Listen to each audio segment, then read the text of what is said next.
What's up, everybody? It's Uncle Benny, and welcome to the CLOUT'less podcast. Yes, this is Culture Cash Online, and this is just my space to really air out my feelings, emotions, or whatever it is that's on my mind at the moment. And what's on my mind at this moment is it's election season. It's my favorite time of the year. Um, I've been in the politics since I was young, since 1984 when Ronald Reagan was running. That was my first time really remember engaging. It was a woman who was on the Democratic ticket. I think her name was Geraldine Ferraro. Um, but I've been in the politics for, not into politics, but just interested, and I watch and follow, and just to try to gain an understanding. And so one of the things that I want to talk about today with this podcast, and I want to name this podcast Aware, Awake, Woke, and Aware. That is the name of this podcast. Awake, Woke, and Aware. Um, right now we have an issue with just people just promoting any type of content for it to be content. There's a movement in my community, the African American and progressive community, the woke community, and I just watched like I remember CPAP over the summer, like one of their slogans was, awake, not woke, and so all of that is just a play on words. All of that is the same. It don't matter if you awake, don't matter if you woke, or it don't matter if you aware. All of that is the same. It comes from the same origin. So I want to wake my people up on the situation that's going on right now. On this year, the state of West Virginia, I want to put this up for you guys. The state of West Virginia has 4 amendments to be on the general election ballot. And these amendments will be named Amendment 1, Amendment 2, Amendment 3, and Amendment 4. So here's an article that I got from WBOY, and this is out of Charleston. I'm actually from Charleston, West Virginia. So this article goes, church right, impeachment, and tax exemptions, and the Board of Education roles are all up for change on the West Virginia general election ballot in November. Voters in West Virginia will decide on 4 amendments to the state's constitution, which must pass. Again, they said that these amendments must pass by a majority of voters who can cast ballots on the question, according to West Virginia State Secretary of State, Mac Warner. And Mac Warner says voters are being asked to consider 4 separate amendments to the state constitution. And amendments to our Constitution should be carefully reviewed and considered by every citizen. Okay, now I want to hold up right there. This is the Secretary of State speaking, and the last thing that they quoted from him saying was, amendments to our Constitution should be carefully reviewed and considered by every citizen. Okay, so I want to give a brief overview of what these amendments are, because as a citizen, I don't feel like they have been carefully explained to us, the citizenry. Remember, we are the ones that have to vote on this, not big companies, not big corporations, nothing. We, the citizens, are the ones that have to vote on this. So I just want to give you a brief rundown of each one. Pardon me. Amendment 1. Amendment 1 is clarification of the judiciary role in the impeachment proceedings amendment. Sorry, let me read that again. Clarification of the judiciary's role in impeachment proceedings amendment. Okay, if passed, this amendment would clarify that courts and judges play no part in the impeachment process in the state legislature. Summary of purpose. Clarifying that courts have no authority or jurisdiction to intercede or intervene in or interfere with an impeachment proceedings of the House of Delegates or the Senate, and specifying that a judgment rendered by the Senate following an impeachment trial is not reviewable by any courts of this state. Okay. Basically, this law is just talking about impeachments for the House of Delegates. I want to start off by reading the beginning. Now, this right here in quotations that's indented, this right here is the law that's on the books right now. So it states that any officer of the state may be impeached for maladministration, corruption, incompetency, gross immorality, negligence of duty, or any high crime or misdemeanor. The House of Delegates have the sole power of impeachment. The Senate has the sole power to try impeachments, and no person shall be convicted without the concurrence of 2/3 of the members of the state elected hereto. So when sitting in a court of impeachment, the Chief Justice of the Supreme Court of Appeals, or if any cause it to be improper for him or her to act, then any other judge of that court be designated by it shall preside, and the senators shall be an oath or affirmation to do justice according to laws and evidence. Okay, first things first, they want to take the senators want to take the judges, the courts out of the impeachment process. Really, this process here is just really dealing with the state legislature, the three branches of government, the executive, the judicial, and the legislative. I guess the legislative want everybody out of they want to do the judicial branch out of their business. So, legislature pressing the line, because it states right here, this is in the West Virginia bylaws, that the Chief Justice of the Supreme Court of Appeals, or if from any cause it to be improper for him or her to act, then any other judge of that court to be designated by it shall preside, and the senators shall be an oath or affirmation to do justice according to law or evidence. So as far as this First Amendment to go, I would vote no on that. What this amendment is doing is basically giving the legislature free reign. They don't have to answer to nobody. They don't have to answer to the courts for doing nothing wrong. So my advice or my suggestion on this is to vote no on the First Amendment. All right, moving forward. Amendment 2, Property Tax Modernization Amendment. Summary of purpose. This amendment will give the state legislature the power to provide personal property exemptions for equipment inventory directly used for businesses. Summary of purpose. Let me stay on camera. Let me stay on this little picture while I gotta read this. Summary of purpose: to amend the state constitution by providing the legislature with the authority to exempt tangible machinery and equipment, personal property directed used in business activity, and tangible inventory, the personal property directed used in business activities, and personal property tax on motor vehicles from ad valorem property tax by general law. Okay.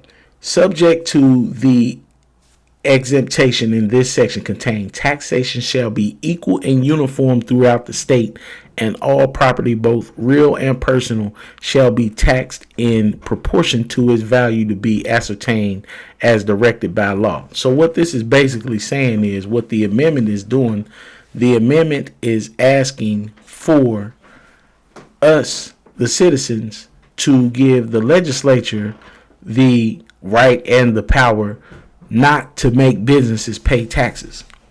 So Amendment 2 is nothing but a play from big businesses to try to not to get to pay taxes on machinery. They will tell you that, it's going to bring in big businesses. This law will bring in businesses from out of state, and it's going to help our economy and this, that, and the third. No, man, no. There is not one specific law or regulation that can be lifted that's going to help West Virginia's economy. Not one.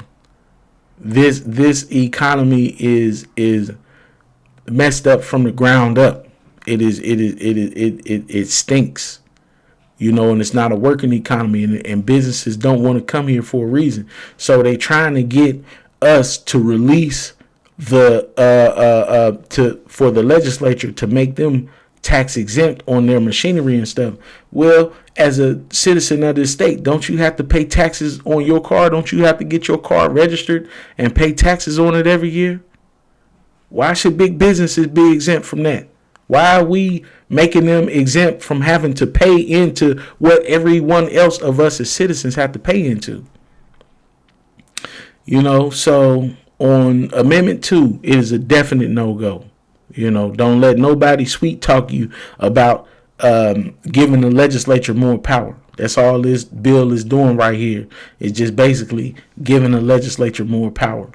So on Amendment 2, it is a definite no-go. All right, moving on to Amendment 3. Let's see. Amendment 3, Incorporation of Churches or Religious Dominions Amendment. Summary of purpose: to authorize the incorporation of churches or religious dominations. This amendment will give churches and religious dominations the option to become corporations. Okay. This is tough right here, because anytime somebody speak out or say something against the church, I guess you ungodly. But we going to go ahead and let this one know. Amendment 3 is a definite no-go. Listen, it is in our Constitution that the church and state need to be separate. Y'all don't get played by these people talking about the church need to be running the government right now. No, they don't. The church is the reason why they just overturned Roe versus Wade, because the church want abortions illegal, not because they care about a woman's choice or nothing, they don't care about no health rights, no women's choice, nothing. They just want you to live your life according to the church.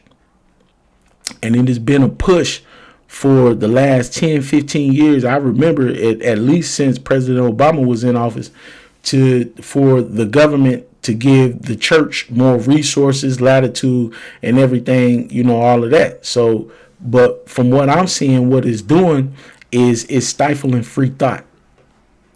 You understand? They don't want people to come in and think freely, and people that come in to tell you to say, no, this ain't right. Period. No, this is just not right. I don't care like what these states do. No, ain't no church. The church is not supposed to be intertwined with the government, period. The church is to be uplifting and inspiring people. It is not to be writing no laws and dictating how our lives are supposed to be ran. Not in no free society.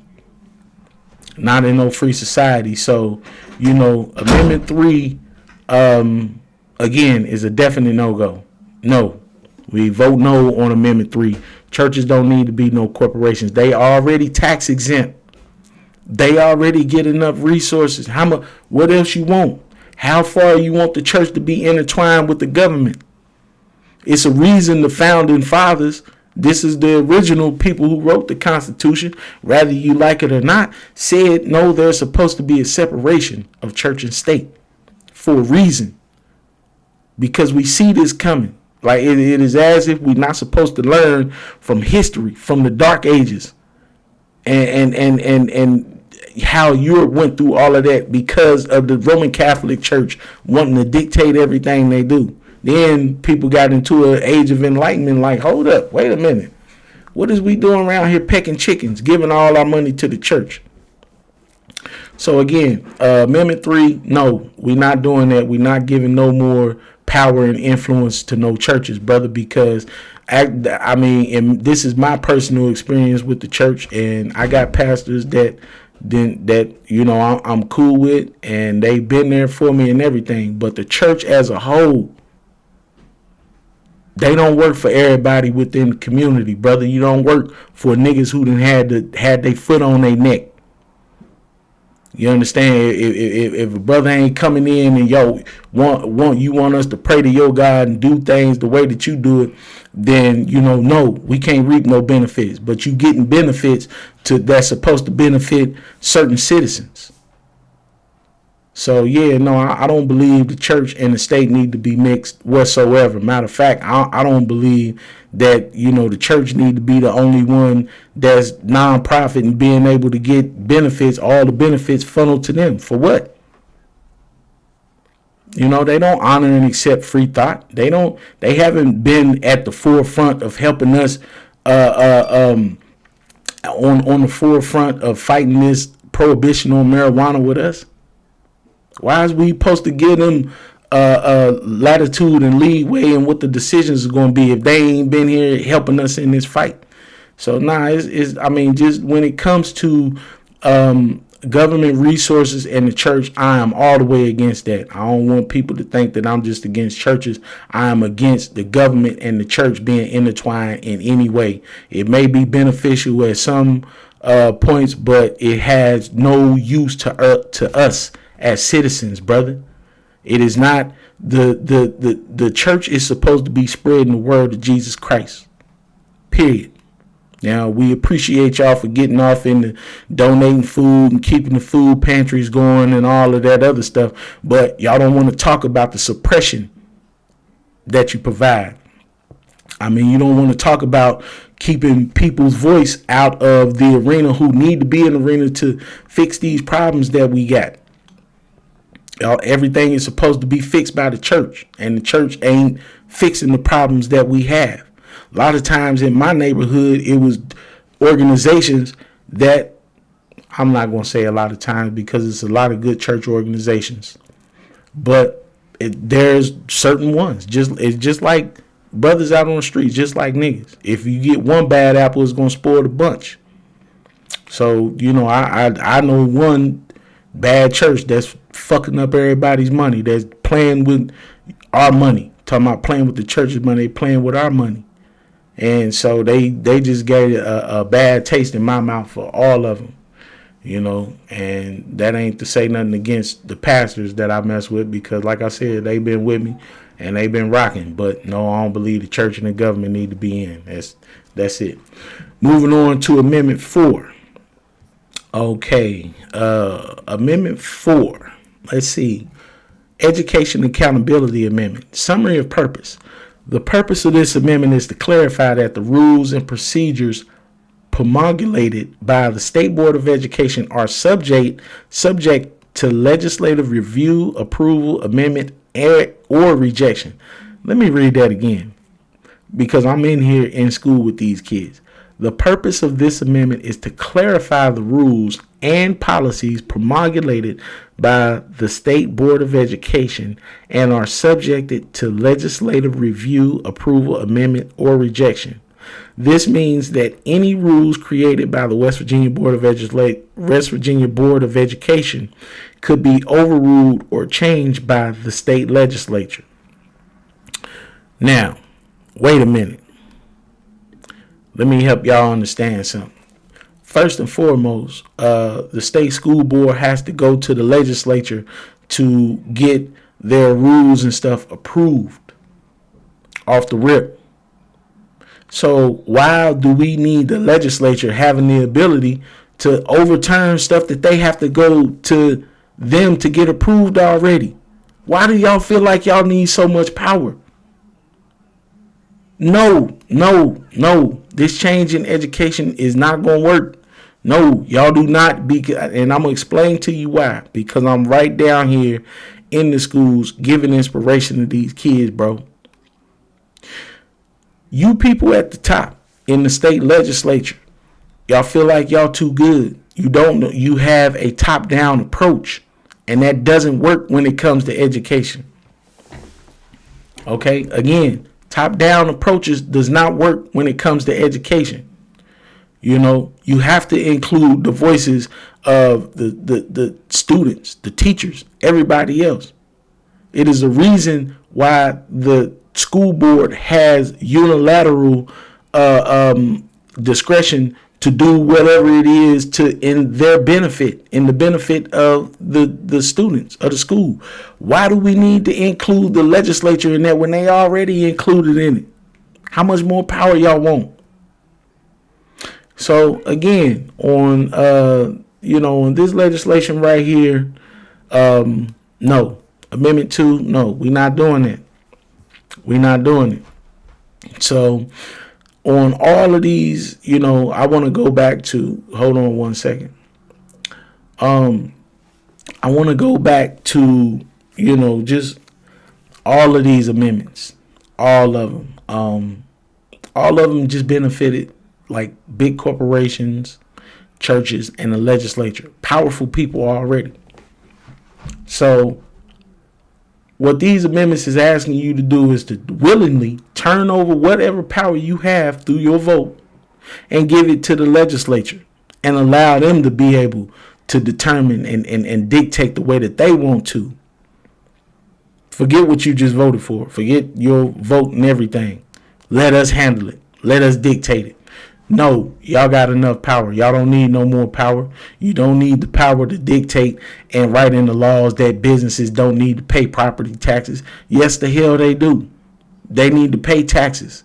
Y'all need to create a more business-friendly environment other than just saying, oh, the business don't have to pay no taxes. They get away with not paying enough fucking taxes as it is.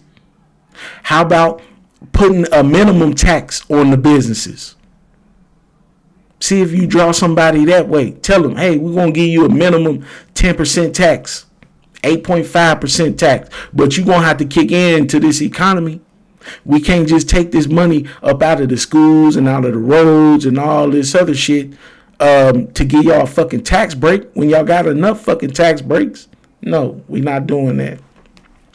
We not going to give the legislature more latitude over the school board. Soon as a school board pass something that y'all feel like don't agree with what y'all's principles are, no, they don't. We don't need to be having gay people in bathroom. All this bullshit.